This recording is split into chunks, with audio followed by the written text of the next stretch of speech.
कुशल। चलिए आगे बढ़ते हैं। आज कॉर्पोरेट राउंड में हम बात करेंगे ऑटो सेक्टर की। हमारे साथ जुड़ रहे हैं वोल्वो आयशर कमर्शियल व्हीकल्स की मैनेजमेंट। कोरोना के चलते कंपनी पर बिजनेस पर कितना असर हुआ और आप किस तरह की रिकवरी आ रही है, और इम्पोर्टेंटली FY22 किस तरह से गेयर अप कर रहे हैं, क्योंकि कोरोना तो साथ में चल ही रहा है, और क्या स्ट्रैटेजी अडॉप्ट करेगी कंपनी इसको डील करने के लिए। कंपनी के MD and CEO Vinod Agarwal हमारे साथ शो में जुड़े हैं। मिस्टर अग्रवाल, गुड आफ्टरनून, धन्यवाद हमें समय देने के लिए सर। सबसे पहले CV रिकवरी कैसे देख रहे हैं आते हुए, अब क्योंकि सेकेंड वेव कोविड की आ रही है, अनसर्टेनिटी वॉलेटिलिटी तो बनी रहेगी, डिमांड आपको लगता है इससे कुछ इम्पैक्ट होगा नेगेटिवली? आप कैसे ब्रेस अप कर रहे हैं to deal with the second wave of covid sir? देखिए स्वाति, अगर पिछले 2-3 महीने का अगर आप ट्रेंड देखते हैं तो उसमें बिल्कुल क्लियर लग रहा था कि जो ट्रक इंडस्ट्री है स्पेशली उसमें रिसेशन जो है वो खत्म होता नजर आ रहा है, क्योंकि लास्ट क्वार्टर में भी अच्छा ग्रोथ था, फरवरी में भी अच्छा ग्रोथ था और मार्च में भी अच्छी लग रही है सेल। परंतु ये जो सेकंड वेव जो कोविड का आया है इसके कारण से जरूर थोड़ा सा अनसर्टेनिटी सी पैदा हो गई है, स्पेशली सम स्टेट्स में। जैसे महाराष्ट्र बहुत इंपॉर्टेंट मार्केट होती है CV के लिए, तो महाराष्ट्र में कोविड काफी ज्यादा फैल रहा है, तो उसके कारण से कुछ कस्टमर्स जो हैं जो ऑर्डर्स प्लेस कर भी रहे थे तो वो थोड़ा सा दे हैव बिकम डिफेंसिव। तो उसके अलावा वैसे CV इंडस्ट्री जो है वो ओवरऑल में अच्छा ही लग रहा है, क्योंकि लास्ट 2 साल CV इंडस्ट्री काफी दिक्कतों से निकली है और अभी काफी चीजें ऐसी हुई हैं जो पॉजिटिव हैं। सबसे ज्यादा पॉजिटिव यही है कि रिप्लेसमेंट डिमांड काफी स्ट्रांग होने वाली है, क्योंकि पिछले 2 सालों में CV इंडस्ट्री में रिप्लेसमेंट नहीं हुआ। और जैसा कि आपने देखा BS6 इंप्लीमेंट हो गया, BS6 में टेक्नोलॉजी आगे से काफी बेहतर हुई है, ट्रक्स मॉडर्नाइज हुए हैं और प्रोडक्टिविटी बेटर हुई है, कॉस्ट ऑफ ओनरशिप कम हुई है, तो इसके कारण से जो रिप्लेसमेंट है वो और भी ज्यादा जस्टिफाइड है। जैसा कि हम वोल्वो आयशर से अभी हमारे 100% ट्रक्स एंड बसेस जो हैं वो हम कनेक्टेड फैक्ट्री फिटेड टेलीमेटिक्स के साथ देते हैं, जो 100% कनेक्टेड रहते हैं। तो 100% कनेक्टेड ट्रक्स रहने के साथ उसकी प्रोडक्टिविटी में बहुत सुधार आता है। तो प्रोडक्टिविटी में सुधार अगर आता है तो देन कस्टमर के लिए और भी बेहतर है, अगर वो पुराने ट्रक अगर रिप्लेस करके नए BS6 में जाएंगे तो और भी अच्छा है। और फिर इसके अलावा जैसा कि इंफ्रास्ट्रक्चर में बहुत ज्यादा फोकस है, गवर्नमेंट का बहुत फोकस है, और गवर्नमेंट ने जैसे अनाउंस किया पिछले फिस्कल बजट में भी, जो इंफ्रास्ट्रक्चर की इन्वेस्टमेंट्स हैं 111 लाख करोड़, $1.5 ट्रिलियन, पिछले अगले 3 से 5 साल में इतना खर्चा करने वाली है गवर्नमेंट इंफ्रास्ट्रक्चर के ऊपर। तो इसके कारण से जो कंस्ट्रक्शन ट्रक्स हैं, टिपर्स हैं, उसमें अच्छी फ्यूचर की अच्छी संभावना है। और फिर इसके अलावा इकोनॉमिक सेंटीमेंट्स पॉजिटिव हैं, अगले साल GDP का ग्रोथ की संभावना है, क्योंकि इस साल अभी Q4 में ड्रॉप तो बंद हो गया है। तो इसके कारण से जो CV इंडस्ट्री ट्रक्स के लिए स्पेशली हम ये सोच रहे हैं कि रिसेशन जो है वो खत्म हो रहा है। बसेज में अभी भी प्रॉब्लम है, क्योंकि बसेज में स्कूल अभी तक पूरी तरह से नहीं खुले हैं और लोग पूरी तरह से ट्रैवल नहीं कर रहे हैं। ओके, तो आउटलुक ठीक ठाक है यहाँ पर, ग्रोथ और डिमांड बढ़ते हुए आप उम्मीद कर रहे हैं आएगी नजर, क्योंकि गवर्नमेंट का फोकस इंफ्रास्ट्रक्चर पे रहा है और वो कहीं ना कहीं सेक्टर को बूस्ट करेगा। बट सर, आपकी कंपनी के बारे में और आपकी expansion plans, capacity utilization, product pipeline, इस पर हम थोड़ा जानना चाहेंगे। आपने अभी रिसेंटली ट्रक प्लांट शुरू किया है भोपाल में, क्या यूटिलाइजेशन रेट है, किस तरह से आप वहां पर एक्सपेंशन करेंगे, international global and domestic market कैसे चर्न आउट हो रहे हैं, उस पर अपडेट दीजिए। देखिए, हमारी जो भोपाल में हमने जो नया प्लांट लगाया है ये बहुत ही मॉडर्न प्लांट है। एक तो इंडस्ट्री 4.0 पूरे जो प्रोसेसेस जो होते हैं उसके ऊपर लगाया गया है, तो इसके कारण से जो हमारे जो ट्रक वहां से निकलेंगे वो बिल्कुल क्वालिटी में सबसे बेहतर होंगे और एक्सपोर्ट के लिए वो जापानीज ट्रक्स के साथ कम्पीट कर सकते हैं।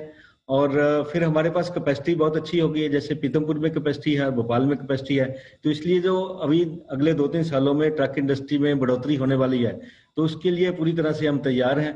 और करंटली भी कैपेसिटी यूटिलाइजेशन अच्छा हो गया है, बिकॉज अभी जैसे मैंने बताया पिछले 3-4 महीने से डिमांड अच्छी ही चल रही है, और तो इसके कारण से हमारी करंट कैपेसिटी यूटिलाइजेशन भी 65 से 70% ऑलरेडी हो गई है।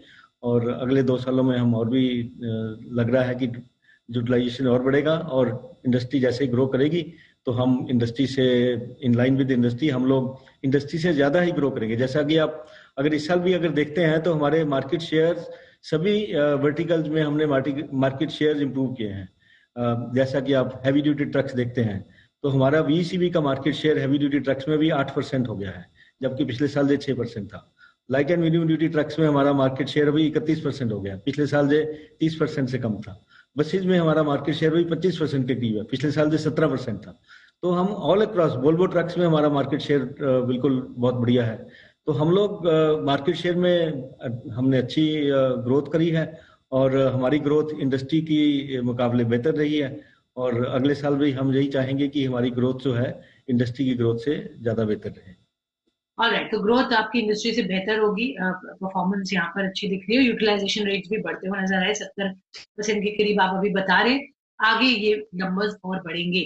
सर, सेमीकंडक्टर शॉर्टेज जो प्रॉब्लम दिख रही थी वो रिजॉल्व हो रही है, कैसे आप टैकल कर रहे हैं उस सिचुएशन को? उसमें काफी क्लोजली फॉलो अप करना पड़ता है, जितने भी सप्लायर्स हैं उनके सबके साथ हम बहुत क्लोज मॉनिटरिंग करते हैं। तो हम कोशिश करके जितना भी ले सकते हैं उनसे पार्ट्स वो लेते हैं। तो हैंड टू माउथ सिचुएशन चल रही है और लग रहा है कि अभी सिचुएशन और डिफिकल्टीज रहेंगे, और लगता है कि एटलीस्ट 3 महीने तो लग रहा है कि डिफिकल्टी और रहेंगी अभी। ओके, 3 महीने अभी डिफिकल्टी और रहने की बात आप कर रहे हैं। स्क्रैपेज पॉलिसी ऑफ कोर्स बहुत बात हुई, चर्चा हुई, इस पर डिटेल भी आ गए सरकार की तरफ से। आप अपने बिजनेस और अपनी कंपनी के लिए कितना इंक्रीमेंटल डिमांड स्क्रैपेज पॉलिसी की वजह से देखते हैं, चाहे ट्रक्स की बात करें या बसेस की? सर देखिए, स्क्रैपेज पॉलिसी जो है वो अच्छा कदम है, परंतु उसमें एक यही चीज है कि हम जैसे गवर्नमेंट से रिक्वेस्ट कर रहे थे कि उसमें गवर्नमेंट की तरफ से भी कुछ इंसेंटिव होना चाहिए। तो गवर्नमेंट से हम रिक्वेस्ट कर रहे थे कि GST में थोड़ा, जहाँ पे गाड़ियां स्क्रैप होती हैं उनको थोड़ा GST में रियायत मिलनी चाहिए। तो वो GST में गवर्नमेंट ने तो अभी कुछ किया नहीं है, परंतु जो भी उन्होंने अनाउंस करी है पॉलिसी, और उन्होंने बसेज के लिए एलोकेशन भी किया है पैसा जो पिछले फिस्कल बजट में है, तो इससे रिप्लेसमेंट थोड़ी सी तो इम्प्रूव होगी। हम GST का रियायत इसलिए मांग रहे थे जैसा कि आप देखते हैं जैसे 15 साल पुराने ट्रक कौन चलाता है? 15 साल पुराने ट्रक इकोनॉमिकली बहुत वीकर सेक्शन के पास होते हैं, बहुत मतलब कि इकोनॉमिकली बहुत वीक होते हैं लोग। तो उनको अगर आप कहते हो कि रिप्लेस करना है ट्रक, तो रिप्लेस करने के लिए उनके हाथ में पैसा होना चाहिए।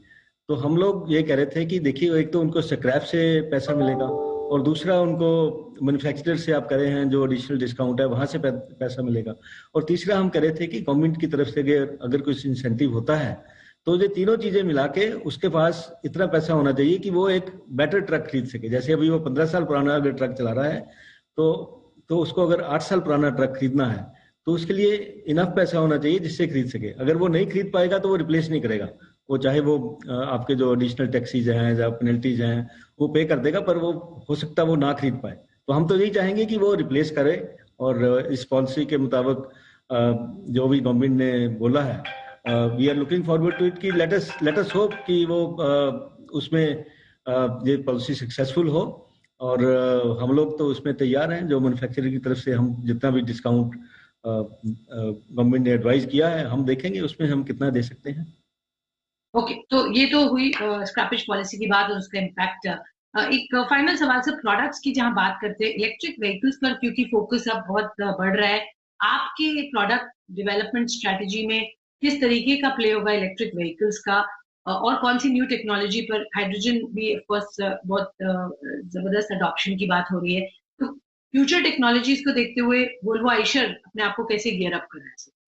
देखिए, उसमें ना 2-3 चीजें हैं। एक तो सबसे पहले अल्टरनेट फ्यूल जो हैं वो ज्यादा पॉपुलर हो रहे हैं। अल्टरनेट फ्यूल्स में जैसे अब CNG अगर फ्यूल देखते हैं, या फ्यूचर में LNG और आने वाला है, तो CNG का प्रोलिफरेशन काफी बढ़ गया है क्योंकि काफी फ्यूल स्टेशन पूरी कंट्री में भी लग गए हैं। तो CNG सस्ता भी है और CNG थोड़ा क्लीनर फ्यूल भी है। तो CNG में इंडस्ट्री काफी माइग्रेट हो रही है। जैसे 5 टन से लेके 16 टन तक की मार्केट जो है वो काफी CNG में कन्वर्ट हो रही है।